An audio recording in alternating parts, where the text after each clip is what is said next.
Hallo zusammen und herzlich willkommen zurück beim German Vibes Podcast. Schön, dass ihr heute wieder dabei seid. Wir freuen uns wirklich sehr, dass ihr euch die Zeit nehmt, gemeinsam mit uns Deutsch zu lernen. Auch von mir ein herzliches Willkommen. Egal, ob ihr gerade zu Hause seid, mit dem Bus zur Arbeit fahrt, einen Spaziergang macht oder einfach nur entspannen richtet, wir hoffen, dass ihr viel Spaß mit unserer neuen Folge haben werdet. Wie immer sprechen wir langsam, deutlich und ganz natürlich. Unser Ziel ist es, dass ihr nicht nur neue Wörter lernt, sondern auch hört, wie echte Gespräche auf Deutsch klingen. Genau, deshalb unterhalten wir uns über Themen aus dem Alltag. So könnt ihr viele Sätze lernen, die ihr später selbst benutzen könnt. Im Urlaub, in der Schule, bei der Arbeit oder einfach im Gespräch mit Freunden. Ich bin Mia. Und ich bin Lukas. Bevor wir mit unserem heutigen Thema beginnen, haben wir noch eine kleine Bitte an euch. Vergesst nicht, die Untertitel in eurer Sprache zu aktivieren. So könnt ihr unserem Gespräch noch einfacher folgen und gleichzeitig euer Deutsch verbessern. Falls eure Sprache noch nicht verfügbar ist, schreibt sie einfach in die Kommentare. Wir lesen eure Kommentare sehr gern und versuchen nach und nach weitere Sprachen hinzuzufügen. Und bleibt unbedingt bis zum Ende der Folge dabei. Wie immer kommt Alex vorbei und erklärt die wichtigsten Wörter und Ausdrücke aus unserem Gespräch. Langsam und mit einfachen Beispielen. Viele von euch mögen diesen Teil besonders, weil er euch hilft, neue Wörter besser zu verstehen und sie im Alltag richtig zu benutzen. Jetzt können wir anfangen. Heute haben wir wieder ein Thema ausgesucht, das fast jeder Mensch liebt. Genau, heute sprechen wir über Urlaub. Allein das Wort Urlaub klingt für viele Menschen schon nach Entspannung. Manche denken sofort an das Meer, andere an hohe Berge oder an eine spannende Reise in eine große Stadt. Jeder Mensch hat seine eigene Vorstellung von einem perfekten Urlaub. Das stimmt. Manche Menschen planen ihren Urlaub schon viele Monate vorher. Sie vergleichen Hotels, suchen nach günstigen Flügen und lesen Reiseberichte im Internet. Andere entscheiden ganz spontan und buchen ihre Reise erst wenige Tage vorher. Es gibt auch Menschen, die gar nicht weit reisen möchten. Sie bleiben lieber in ihrer eigenen Stadt oder besuchen ihre Familie. Auch das kann ein schöner Urlaub sein. Wichtig ist nicht, wie weit man reist, sondern dass man sich wohlfühlt und eine schöne Zeit hat. Genau. Urlaub bedeutet für mich vor allem, den Alltag für eine Weile hinter sich zu lassen. Man muss nicht früh aufstehen, hat keine Termine und kann den Tag ganz in Ruhe genießen. Ich finde, dass Urlaub auch eine gute Gelegenheit ist, neue Dinge auszuprobieren. Vielleicht besucht man ein Museum, macht eine Bootsfahrt, probiert ein Gericht, das man noch nie gegessen hat, oder lernt sogar ein paar Wörter in einer anderen Sprache. Ja, und manchmal lernt man im Urlaub interessante Menschen kennen. Es ist spannend, mit Menschen aus verschiedenen Ländern zu sprechen und zu erfahren, wie sie leben und welche Traditionen sie haben. Außerdem sammelt man viele schöne Erinnerungen. Oft schaut man sich Monate später die Fotos an und denkt, das war wirklich eine tolle Reise. Und manchmal passieren im Urlaub auch lustige Dinge. Vielleicht verläuft man sich in einer fremden Stadt oder bestellt im Restaurant etwas ganz anderes, als man eigentlich essen wollte. Das ist mir tatsächlich schon einmal passiert. Ich wollte ein ganz normales Sandwich bestellen. Am Ende bekam ich einen riesigen Teller mit Meeresfrüchten. Ich war total überrascht. Wirklich? Hast du es trotzdem gegessen? Ja, natürlich. Ich wollte höflich sein. Und am Ende hat es sogar richtig gut geschmeckt. Seitdem probiere ich im Urlaub viel öfter neue Gerichte aus. Das finde ich gut. Reisen bedeutet auch, offen für neue Erfahrungen zu sein. Man muss nicht immer alles planen. Manchmal entstehen die schönsten Erinnerungen ganz spontan. Da hast du recht. Oft erinnern wir uns später nicht an das Hotel oder den Flug, sondern an kleine Momente. Zum Beispiel an ein nettes Gespräch mit einem Einheimischen, an einen wunderschönen Sonnenuntergang oder an ein gemütliches Café in einer kleinen Straße. Genau diese kleinen Momente machen eine Reise besonders. Deshalb freue ich mich jedes Mal, wenn ich einen neuen Ort besuchen kann. Ich bin neugierig, Lukas. Was war eigentlich dein schönster Urlaub? Das ist gar keine einfache Frage. Ich habe schon einige schöne Reisen gemacht, aber ein Urlaub ist mir besonders in Erinnerung geblieben. Oh, jetzt bin ich gespannt. Wohin bist du damals gereist? Ich war mit meiner Familie in Österreich. Wir haben eine Woche in einem kleinen Dorf in den Bergen verbracht. Jeden Morgen hatten wir einen wunderschönen Blick auf die Natur. Die Luft war frisch, alles war ruhig und man konnte überall wandern.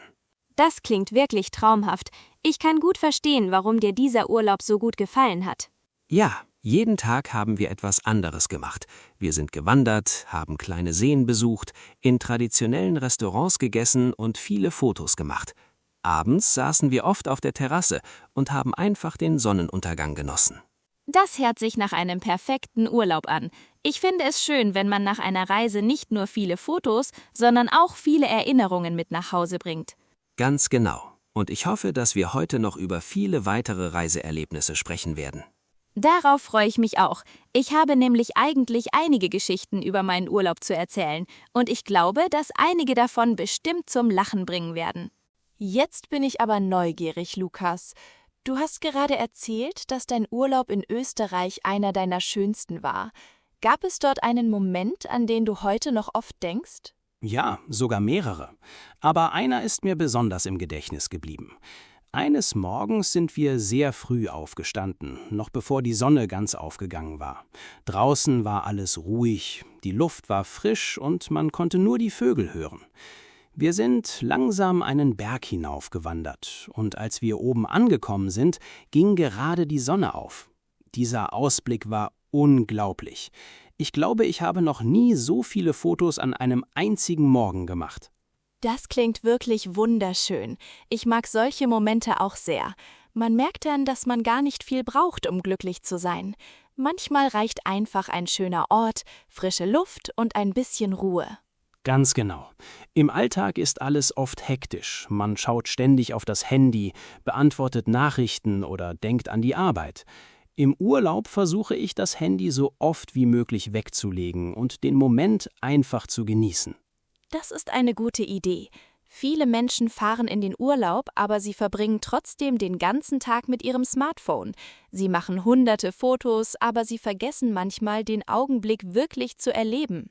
Da hast du recht. Natürlich mache ich auch gern Fotos, aber ich möchte nicht nur durch den Bildschirm schauen.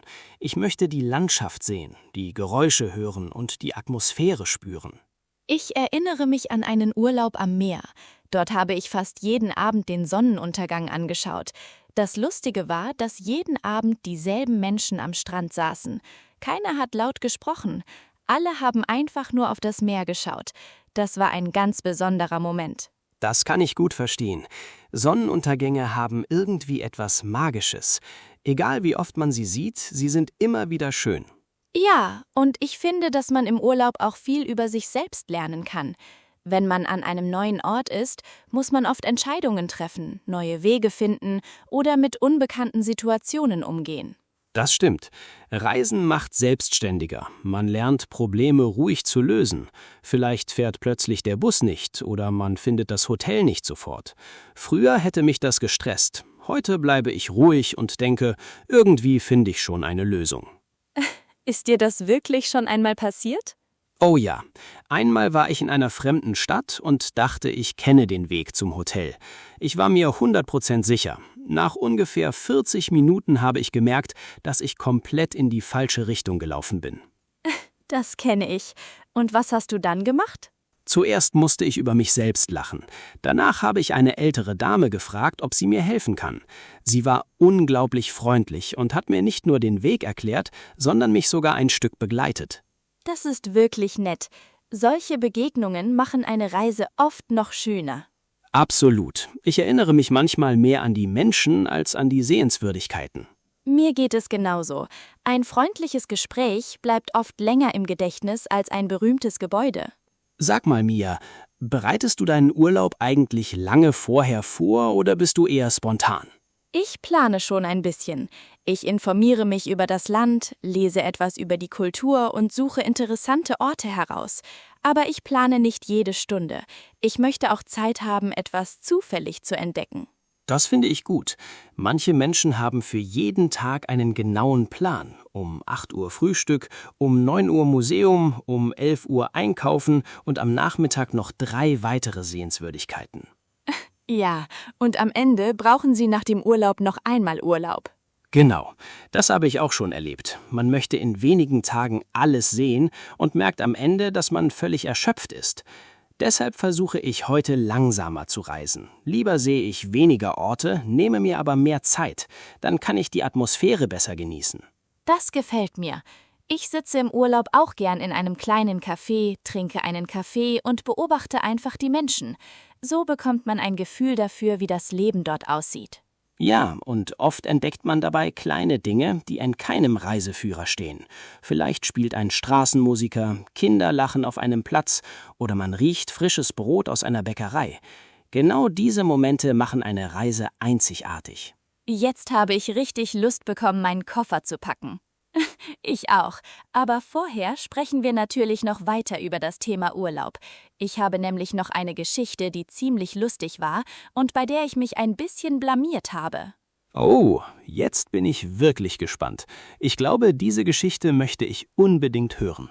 Na gut, Lukas, dann erzähle ich dir jetzt von dieser Geschichte. Sie ist schon ein paar Jahre her, aber ich muss jedes Mal lachen, wenn ich daran denke. Damals war ich mit einer Freundin in Spanien. Wir hatten ein kleines Hotel direkt in der Nähe vom Strand gebucht. Alles war wunderschön, das Wetter, das Essen und die Menschen. Am zweiten Urlaubstag wollten wir mit dem Bus in eine kleine Stadt fahren. Das klingt bisher ganz normal. Was ist dann passiert? Wir standen an der Bushaltestelle und warteten auf unseren Bus. Nach ungefähr 10 Minuten kam endlich ein Bus. Wir waren überzeugt, dass es der richtige war. Also stiegen wir ein, suchten uns 2 Plätze und freuten uns schon auf den Ausflug. Lass mich raten. Es war der falsche Bus. Genau. Nach ungefähr einer halben Stunde bemerkte ich, dass draußen alles ganz anders aussah als auf den Fotos im Reiseführer. Ich fragte den Busfahrer nach unserer Haltestelle und er schaute mich nur freundlich an und sagte, dass dieser Bus in eine völlig andere Richtung fährt. Oh nein. Was habt ihr gemacht? Wir mussten an der nächsten Haltestelle aussteigen und fast eine Stunde auf den Bus zurückwarten. Zuerst war ich ein bisschen genervt, aber später fanden wir die ganze Situation einfach nur lustig. Manchmal passieren genau solche Dinge im Urlaub. In diesem Moment ärgert man sich, aber später erzählt man die Geschichte jedem. Ganz genau. Während wir auf den nächsten Bus warteten, fanden wir ein kleines Café. Dort tranken wir einen frischen Orangensaft und unterhielten uns mit der Besitzerin. Sie war unglaublich freundlich und gab uns viele Tipps für die Region. Siehst du? Ohne den falschen Bus hättet ihr dieses Café wahrscheinlich nie gefunden. Das stimmt. Seitdem denke ich oft, dass nicht alles perfekt laufen muss. Manchmal entstehen die schönsten Erinnerungen durch kleine Fehler. Da stimme ich dir vollkommen zu. Mir ist auch einmal etwas Ähnliches passiert. Ich war in Italien und wollte unbedingt ein berühmtes Restaurant ausprobieren. Ich hatte im Internet viele gute Bewertungen gelesen und war richtig gespannt. Und? War das Essen so gut, wie alle gesagt haben? Ehrlich gesagt nicht. Das Restaurant war sehr voll, wir mussten lange warten und das Essen war zwar gut, aber nichts Besonderes. Das ist manchmal wirklich schade. Ja, aber am nächsten Tag liefen wir ohne Plan durch kleine Straßen. Plötzlich entdeckten wir ein kleines Familienrestaurant. Es war nicht berühmt und stand in keinem Reiseführer. Eine ältere Frau begrüßte uns mit einem Lächeln und fragte, was wir essen möchten. Ich glaube, ich weiß schon, wie die Geschichte endet. Ja, genau. Das war das beste Essen unseres ganzen Urlaubs. Alles war frisch, selbstgemacht und unglaublich lecker. Wir unterhielten uns lange mit der Familie und am Ende bekamen wir sogar ein kleines Dessert geschenkt. Das ist wirklich schön. Ich finde, solche Orte sind oft viel besonderer als die bekannten Restaurants. Absolut. Deshalb versuche ich heute nicht immer nur den Empfehlungen im Internet zu folgen. Natürlich können sie hilfreich sein, aber manchmal lohnt es sich einfach ein bisschen herumzulaufen und selbst etwas zu entdecken. Das mache ich inzwischen auch. Ich frage oft Einheimische nach ihren Lieblingsorten. Sie kennen meistens die besten Cafés, Restaurants oder Aussichtspunkte. Das stimmt. Und dabei kommt man oft mit interessanten Menschen ins Gespräch. Ich finde, Reisen bedeutet nicht nur neue Orte zu sehen, sondern auch neue Geschichten zu hören. Genau, jede Person hat ihre eigene Geschichte. Manchmal erzählt dir jemand von seiner Heimatstadt oder empfiehlt dir einen Ort, den fast kein Tourist kennt. Apropos Touristen, magst du lieber bekannte Sehenswürdigkeiten oder eher ruhige Orte? Eine gute Mischung. Natürlich möchte ich berühmte Sehenswürdigkeiten sehen. Wenn ich zum ersten Mal in einer Stadt bin, gehören sie einfach dazu. Aber danach suche ich lieber ruhigere Plätze, Parks oder kleine Straßen ohne viele Touristen. Mir geht es genauso. Bei berühmten Sehenswürdigkeiten ist es oft sehr voll. Man wartet lange, macht schnell ein Foto und geht wieder weiter. In einem kleinen Park oder einem gemütlichen Café kann man dagegen viel länger bleiben. Dort fühlt sich alles entspannter an. Ich glaube, jeder Urlaub verändert einen ein bisschen. Nach jeder Reise bringe ich neue Ideen mit nach Hause. Manchmal koche ich Gerichte nach, die ich im Urlaub probiert habe. Oder ich höre Musik aus dem Land, das ich besucht habe. Das mache ich auch. Und jedes Mal, wenn ich die Fotos anschaue, erinnere ich mich wieder an diese schönen Momente. Es fühlt sich fast so an, als würde ich noch einmal dorthin reisen. Sag mal, Mia, gibt es eigentlich ein Land, das du unbedingt einmal besuchen möchtest, obwohl du noch nie dort warst? Oh ja, sogar mehrere. Aber wenn ich mich für ein Land entscheiden müsste, dann wäre es Japan. Mich faszinieren die Kultur, die Natur, die großen Städte und gleichzeitig die ruhigen Tempel. Ich würde sehr gern erleben, wie das Leben dort aussieht. Das kann ich gut verstehen. Japan steht auch auf meiner Wunschliste.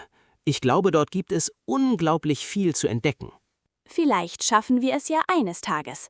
Wer weiß, träumen darf man schließlich immer. Ganz genau. Und bis dahin reisen wir in unseren Gesprächen einfach weiter um die Welt und sammeln neue Ideen für unseren nächsten Urlaub. Mia, wir haben jetzt schon über viele schöne Reisen gesprochen, aber ich habe noch eine Frage. Gibt es eigentlich einen Urlaub, der ganz anders war, als du ihn dir vorgestellt hattest? Oh ja, auf jeden Fall. Vor ein paar Jahren habe ich mit meiner Familie einen Urlaub geplant. Wir hatten uns die ganze Woche auf sonniges Wetter gefreut. Wir wollten schwimmen, lange Spaziergänge machen und jeden Abend draußen essen. Aber schon am ersten Tag begann es zu regnen. Den ganzen Urlaub? Fast. Es hat nicht ununterbrochen geregnet, aber das Wetter war wirklich schlecht. Es war windig, kühl und oft grau. Am Anfang war ich ehrlich gesagt ein bisschen enttäuscht. Das kann ich verstehen. Man freut sich monatelang auf den Urlaub und dann spielt das Wetter nicht mit. Genau. Ich dachte zuerst, dass unser Urlaub langweilig werden würde, aber dann beschlossen wir, das Beste daraus zu machen. Wir besuchten kleine Museen, gemütliche Cafés, alte Schlösser und interessante Dörfer. Am Ende hatten wir eine wunderschöne Woche. Das ist oft so. Manchmal laufen die Dinge anders als geplant, aber gerade dann erlebt man etwas Besonderes. Ja, wenn jeden Tag die Sonne geschienen hätte, wären wir wahrscheinlich nur am Strand geblieben. So haben wir viele Orte entdeckt, die wir sonst nie besucht hätten. Das erinnert mich an meinen letzten Sommerurlaub. Ich war mit 2 Freunden unterwegs. Wir hatten einen genauen Plan für jeden Tag. Doch schon am 2. Tag funktionierte unser Auto plötzlich nicht mehr. Oh nein, was habt ihr gemacht? Wir mussten mehrere Stunden auf den Pannendienst warten. Natürlich waren wir zuerst ziemlich genervt. Wir hatten Angst, dass unser Urlaub ruiniert wäre. Das hätte ich wahrscheinlich auch gedacht. Während wir warteten, kamen 2 ältere Männer vorbei. Sie fragten, ob wir Hilfe brauchten. Sie konnten das Auto zwar nicht reparieren, aber sie luden uns auf einen Kaffee ein. Wir saßen fast 2 Stunden zusammen, unterhielten uns und lachten viel. Sie erzählten uns Geschichten aus ihrer Jugend und gaben uns Tipps für die Region. Wie schön. Das war bestimmt viel interessanter, als einfach nur im Auto zu sitzen und sich zu ärgern. Absolut. Am Ende erinnere ich mich heute viel mehr an dieses Gespräch als an die Autopanne. Das zeigt wieder, dass Menschen einen Urlaub besonders machen können. Ganz genau. Natürlich sind schöne Landschaften wichtig, aber die Begegnungen mit anderen Menschen bleiben oft viel länger im Gedächtnis. Ich habe einmal eine Familie kennengelernt, die jedes Jahr in dasselbe kleine Dorf fährt. Wirklich? Warum immer an denselben Ort? Ich habe sie genau das gefragt. Sie haben gelächelt und gesagt, weil wir uns dort wie zu Hause fühlen. Die Hotelbesitzer kennen sie inzwischen mit Namen. Die Bäckerin weiß schon, welches Brot sie morgens kaufen und sogar die Nachbarn begrüßen sie jedes Jahr. Das ist wirklich schön. Viele Menschen möchten immer neue Länder entdecken, aber andere genießen es, immer wieder an ihren Lieblingsort zurückzukehren. Ja, ich kann beide Seiten verstehen. Einerseits möchte ich neue Kulturen kennenlernen. Andererseits gibt es Orte, an denen man sich sofort wohlfühlt und immer wieder zurückkehren möchte. Gibt es so einen Ort für dich? Ja, ich war einmal in einem kleinen Küstenort. Dort gab es keine großen Hotels und keine überfüllten Strände. Alles war ruhig. Morgens hörte man nur die Möwen und das Meer. Die Menschen waren freundlich und niemand hatte es eilig. Ich glaube, dort könnte ich jedes Jahr Urlaub machen. Das klingt traumhaft. Ich glaube, ich würde diesen Ort auch mögen. Und du? Hast du einen Lieblingsort? Ja, ich liebe die Berge. Sobald ich hohe Berge sehe, fühle ich mich sofort entspannt. Ich genieße es, früh morgens wandern zu gehen, die frische Luft einzuatmen und die Natur zu beobachten. Warst du schon einmal auf einem sehr hohen Berg? Ja, Aber ehrlich gesagt war ich ziemlich müde, als ich oben angekommen bin. Das glaube ich sofort. Der Weg war viel länger, als ich erwartet hatte. Nach der ersten Stunde dachte ich noch, das ist gar nicht so schwer. Nach der dritten Stunde war ich mir da nicht mehr so sicher. Und am Ende? Am Ende war ich völlig erschöpft, aber als ich den Ausblick gesehen habe, wusste ich sofort, dass sich jede Minute gelohnt hatte. Man konnte kilometerweit sehen. Die Berge, die Wälder und die kleinen Dörfer sahen einfach wunderschön aus. Genau das ist das Besondere am Reisen. Man erlebt Momente, die man nie vergisst. Ja, und manchmal erkennt man im Urlaub auch, wie wenig man eigentlich braucht, um glücklich zu sein. Ein schöner Sonnenaufgang, ein gutes Essen, nette Menschen und etwas Zeit für sich selbst reichen oft völlig aus. Da stimme ich dir zu. Im Alltag denken wir oft an Termine, Arbeit oder Schule. Im Urlaub merken wir plötzlich, wie schön es ist, einfach langsam zu leben. Außerdem finde ich, dass Reisen den eigenen Horizont erweitert. Man lernt andere Lebensweisen kennen und beginnt viele Dinge aus einer neuen Perspektive zu sehen. Das stimmt. Nach jeder Reise komme ich mit neuen Ideen nach Hause. Manchmal ändere ich kleine Gewohnheiten, manchmal entdecke ich neue Hobbys oder neue Gerichte, die ich später selbst koche. Ich bringe fast immer etwas Typisches aus dem Urlaub mit. Manchmal ist es eine Tasse, manchmal ein kleines Buch oder einfach eine Postkarte. Ich sammle Magnete für den Kühlschrank. Wirklich? Wie viele hast du inzwischen? Ich habe sie nie gezählt, aber es sind bestimmt schon mehr als 30. Jedes Mal, wenn ich in die Küche gehe, erinnere ich mich an eine andere Reise. Das ist eine schöne Idee. Ich glaube, ich sollte auch anfangen, etwas zu sammeln.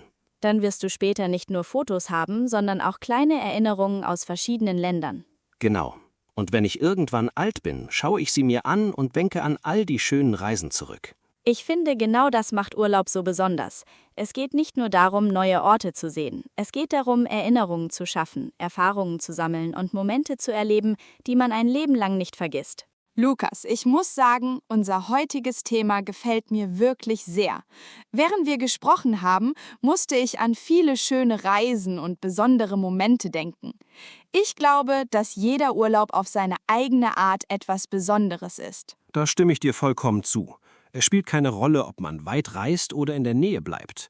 Das Wichtigste ist, dass man sich erholen kann, neue Energie bekommt und schöne Erinnerungen sammelt. Und ich finde, Reisen hilft uns auch dabei, offener zu werden. Man lernt neue Menschen kennen, entdeckt andere Kulturen und merkt, dass die Welt viel größer ist, als man manchmal denkt. Genau. Außerdem kann man im Urlaub auch seine Sprachkenntnisse verbessern. Wenn man in einem anderen Land unterwegs ist, muss man oft nach dem Weg fragen, im Restaurant bestellen oder mit anderen Menschen sprechen. So lernt man eine Sprache ganz natürlich. Bevor Alex gleich zu uns kommt und die wichtigsten Wörter erklärt, habe ich noch eine kleine Idee. Oh, ich bin gespannt. Was hast du vor? Stell dir vor, du bist gerade in einer mündlichen Deutschprüfung. Der Prüfer sagt zu dir, bitte sprechen Sie über das Thema Urlaub. Wie würdest du antworten? Das ist eine gute Übung. Dann versuche ich es einmal. In meiner Freizeit reise ich sehr gern, weil ich neue Länder und andere Kulturen kennenlernen möchte. Mein Lieblingsurlaub ist ein Urlaub in den Bergen oder in einer schönen Stadt mit vielen Sehenswürdigkeiten. Am liebsten reise ich im Sommer, weil das Wetter meistens warm und sonnig ist. Ich fahre oft mit meiner Familie oder mit guten Freunden in den Urlaub. Gemeinsam machen wir Ausflüge, probieren neue Gerichte und besuchen interessante Orte. Ich finde, dass Reisen sehr wichtig ist, weil man dabei viele schöne Erinnerungen sammelt und viel Neues lernt. Nach jeder Reise bin ich glücklich und voller neuer Energie. Das war auch eine richtig gute Antwort. Sie ist klar, natürlich und perfekt für eine A2 oder B1-Prüfung. Danke. Jetzt bist du dran. Stell dir dieselbe Situation vor. Ich verbringe meinen Urlaub am liebsten am Meer, weil ich das Wasser, den Strand und die Ruhe liebe. Für mich ist Urlaub die beste Zeit, um mich zu entspannen und den Alltag zu vergessen. Ich reise meistens im Sommer, weil ich warmes Wetter mag. Am liebsten fahre ich mit meiner Familie oder mit einer guten Freundin in den Urlaub. Wir gehen spazieren, besuchen kleine Cafés, machen viele Fotos und genießen die Natur. Ich probiere auch gern neue Spezialitäten und spreche mit Einheimischen. Ich finde, dass Reisen sehr interessant ist, weil man neue Menschen kennenlernt und viele schöne Erinnerungen sammelt. Nach jeder Reise bin ich glücklich und voller neuer Energie. Das war auch eine richtig gute Antwort. Sie ist klar, natürlich und perfekt für eine A2 oder B1-Prüfung. Danke. Und jetzt kommt wie immer unser letzter Teil. Viele von euch warten bestimmt schon darauf. Denn jetzt kommt Alex und erklärt die wichtigsten Wörter aus unserer heutigen Folge. Hallo zusammen, ich bin Alex. Heute schauen wir uns wieder einige wichtige Wörter aus unserer heutigen Folge an. Wir gehen langsam vor. Ich erkläre jedes Wort mit einer einfachen Bedeutung und einem Beispiel. Danach könnt ihr das Wort selbst laut wiederholen. Los geht's. Der Urlaub. Urlaub bedeutet, dass man frei von der Arbeit oder der Schule hat und sich erholen oder verreisen kann. Zum Beispiel: Im Sommer mache ich 2 Wochen Urlaub. Noch einmal: der Urlaub. Die Reise. Eine Reise bedeutet, dass man von einem Ort zu einem anderen fährt oder fliegt. Zum Beispiel: Unsere Reise nach Italien war sehr interessant. Noch einmal: die Reise. Das Reiseziel. Das Reiseziel ist der Ort, den man besuchen möchte. Zum Beispiel: Mein Reiseziel dieses Jahr ist Spanien. Noch einmal: das Reiseziel. Die Sehenswürdigkeit. Eine Sehenswürdigkeit ist ein berühmter oder interessanter Ort, den viele Menschen besuchen. Zum Beispiel: In Berlin gibt es viele Sehenswürdigkeiten.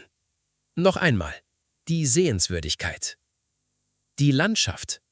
Die Landschaft beschreibt die Natur eines Ortes, zum Beispiel Berge, Wälder oder Seen. Zum Beispiel: Die Landschaft in der Schweiz ist wunderschön. Noch einmal: die Landschaft. Der Strand. Der Strand ist der Ort am Meer mit Sand oder kleinen Steinen. Zum Beispiel: Im Urlaub liege ich gern am Strand. Noch einmal: der Strand. Die Berge.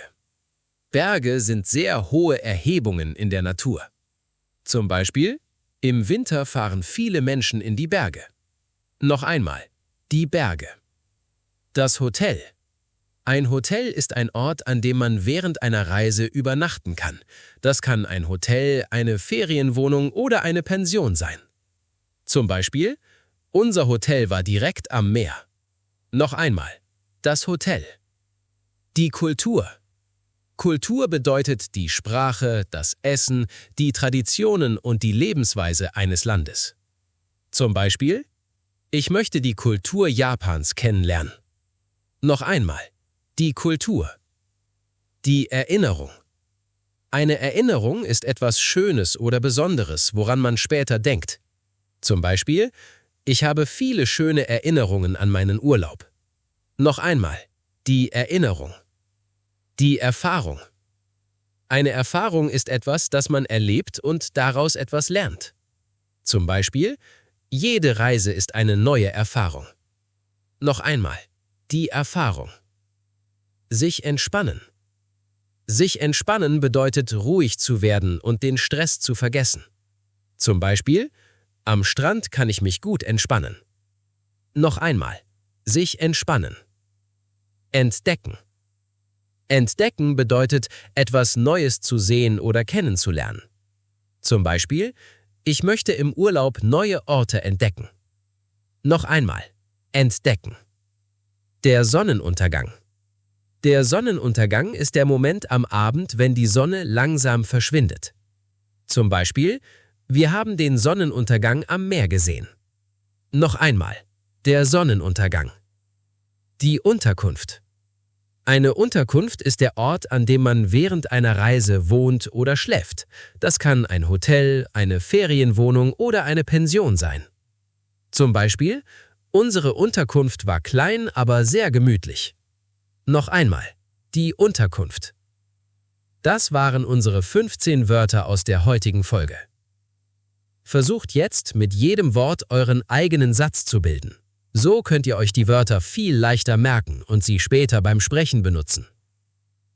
Vielen Dank fürs Zuhören und weiterhin viel Spaß beim Deutschlernen. Vielen Dank, Alex. Wie immer hast du die Wörter sehr einfach und verständlich erklärt. Wir hoffen, dass euch dieser Teil beim Deutschlernen geholfen hat.